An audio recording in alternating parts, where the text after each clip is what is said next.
The world's fastest accelerating roller coaster has just closed forever. Do-Dodonpa, located at Fuji-Q Highland in Japan, has been operating since 2001, originally as just Dodonpa. It's a thrust air coaster from S&S Worldwide, one of only a few ever built. Most launch coasters use hydraulics or linear synchronous motors or linear induction motors to launch a train. These unique rides would use compressed air in tanks to shoot riders out on the launch track in a similar way that the same company, S&S, does with their drop towers. The only difference is those are done vertically while this is horizontally. The ride was originally known for its 107 mile/hour launch that did in just 1.8 seconds. Riders would fly across this huge wide bank turn up and over a top hat, and then eventually back into the brake run. It was like that for 15 years, and then in 2017, the ride reopened as Do-Dodonpa, where we saw a speed increase to 112 miles per hour in an even shorter amount of time, 1.56 seconds. This was done to accommodate for a layout change where we saw the removal of the top hat, and in its place, a 161-foot-tall vertical loop. It is believed that this was done because the ride would have issues making it over the top hat. You'd have to get the speed exactly right because if you went over with too much speed, that apex was just so sharp that it'd be uncomfortable for riders. So they thought a vertical loop would be better, and this was the first time that we really saw a change that would have a long-lasting impact and eventually lead to this closure. You see, there are plenty of examples throughout history where we've had track replacement for a signature roller coaster, and the goal is to always make that transition as smooth as possible. Well, when they put in this vertical loop, it wasn't as smooth as it probably could have been. You could definitely feel a transition from the old track to the new track. And ever since then, steadily over time, we've received reports of various injuries that have taken place on Do-Dodonpa. We know of 12 reported injuries, and 6 of those were very serious, including broken bones in the chest and neck. This caused the ride to shut down in August 2021, and it has not operated since. During this time, the ride sat standing but not operating while we waited for an announcement from Fuji-Q, and according to the park, they've been waiting on a status update from the local officials. The ride has been under investigation by the Ministry of Land, Infrastructure, Transport, and Tourism. An entire safety management committee has been taking a look at the ride to try and determine a cause for the accident, whether it be the launch or the transition in and out of the vertical loop. Their goal was to completely eliminate the risk of injury to customers, and after 3 years of sitting stagnant, they have made the decision to close the attraction for good. This is, of course, super sad news. This is a really well-known ride across the world. In addition to being a world record holder, it was just one of those iconic attractions of the early 2000s, one that you would always hear about, and in 2019, I had the opportunity to experience it for myself, and the ride was unlike anything I've ever done. The launch was absolutely unreal. The only comparison I can make to it is it's probably what the bullet feels like being shot out of a gun. Reaching that high of a speed in a short amount of time was scary. Roller coasters don't freak me out, but this one did. Check out my reaction as I stepped off the ride for the first time. Do-Dodonpa!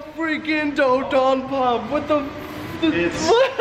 I was amazed at how we were able to get up to that speed in such a quick amount of time. I will say the rest of the ride, some of it's not that great. The loop is pretty good, the hang time's awesome, but everything else is like kind of okay. But I mean, you ride Do-Dodonpa for the launch, so like, man, that was crazy. So as you can see, this ride was no joke. I think in total I got to ride it 4 times, one in each of the rows. Obviously front was the best for the sheer amount of speed that you received, but even now, having ridden over 1,100 roller coasters, there really isn't another attraction that I would compare that feeling to that you get on Do-Dodonpa. Now that the attraction is closed for good, the new title for World's Fastest Accelerating Roller Coaster goes to Max Force at Six Flags Great America, which goes 0 to 78 miles per hour in 1.8 seconds. Although there is some serious debate because Thorpe Park over in the UK claims that Stealth goes 0 to 80 in also 1.8 seconds, which technically would make that the world's fastest accelerating coaster. But in the past, Thorpe Park has said it actually reaches that speed in 2.3 seconds. And some people have said, well, it's not 1.8, it's actually 1.9. So it just seems very all over the place, so definitely go debate about it down in the comments below. Which ride is actually the world's fastest accelerating coaster? But regardless, neither one of them compare to that feeling that you'd get on Do-Dodonpa. And it's really sad because truthfully, I don't think we're ever going to see another ride like this get built ever again. This will forever be one of those one-of-a-kind attractions, and I'm so grateful that I had the opportunity to experience it. Looking back, I really went at the right time, because it closed in August 2021, travel to Japan was still extremely limited then because of the pandemic, which started in 2020, and I went in summer 2019. So I just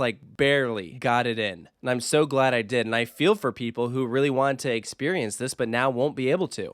I know it's been sitting quiet for years, and there was always part of me that thought, this really might be it for this attraction. It might be done for good. But when I saw that official announcement from Fuji-Q, it really just hit hard. This one hurts, guys. I'm really sad about this. And I try and always be optimistic, like, well, maybe because they're closing this, it means that they can put something really cool in its spot one day in the future. But Do-Dodonpa sat in a very particular plot of land. If you look in this aerial view, see how spread out it is? There's not much you could do to accommodate that plot of land. Like, that bank turn was already so wide and it's so thin, there's a lot of straightaways here. So what else could you do? I mean, maybe you could come up with something for the area around the station, which is like right in the center of the park. So if they aren't able to do anything, it'll definitely be unfortunate. But I think Fuji-Q is just going to feel very, very different without this ride once they do eventually take it down. The park was always known for having the biggest thrills in Japan with their iconic signature four: Ejinika, Fujiyama, Do-Dodonpa, and Takabisha. With one of those four down, their lineup definitely suffers. Now, they did add a new roller coaster in 2023, Zokon, which is an Intamin motorbike coaster, which is like a family thrill ride, kind of the same style as Hagrid's. It's a great fit in the park, but I doubt they're going to add anything else as crazy like Do-Dodonpa anytime soon.